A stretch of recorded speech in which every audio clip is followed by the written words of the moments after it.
बाबा साहेब भीमराव अंबेडकर ने अपनी किताब द बुद्धा एंड हिज धम्मा की भूमिका में एक महिला की तारीफ करते हुए लिखा, उन्होंने मेरी उम्र कम से कम 10 साल और बढ़ा दी।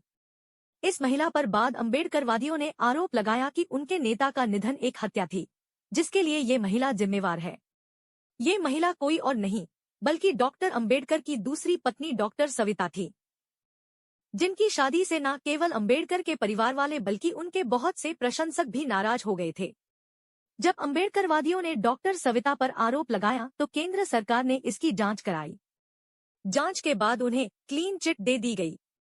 हालांकि बाद में कांग्रेस ने उन्हें कई बार राज्यसभा सदस्यता का न्योता दिया, लेकिन उन्होंने विनम्रता से अस्वीकार कर दिया।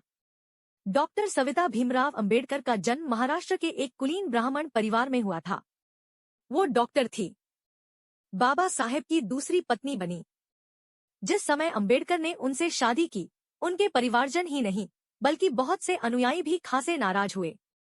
अंबेडकरवादियों को समझ में नहीं आया कि जिन सवर्ण जातियों के खिलाफ बाबा साहेब ने लगातार संघर्ष का बिगुल बजाया, उसी वर्ग की महिला से क्यों शादी कर ली। सविता उस दिन यानी 6 दिसंबर को अंबेडकर के साथ दिल्ली में थी जब उनका निधन हुआ। दरअसल दिन में सब कुछ ठीक था। बाबा साहेब एक दिन पहले 5 दिसंबर की शाम कुछ मुलाकातियों से मिले। फिर उन्हें सिरदर्द की शिकायत हुई। उन्होंने सहायक से सिर दबवाया, खाया, सोने से पहले पसंदीदा गीत गुनगुनाया, सोते समय किताब पढ़ी। सुबह वो बिस्तर पर मृत मिले। शायद रात या फिर सुबह तड़के ही सोते सोते हार्ट अटैक से उनका निधन हो गया था। उनके इस निधन को अंबेडकर को मानने वाले एक वर्ग ने संदेह की नजरों से देखा। उन्होंने आरोप लगाया कि ये निधन स्वाभाविक नहीं बल्कि साजिश का नतीजा है। निशाने पर थी सविता अंबेडकर।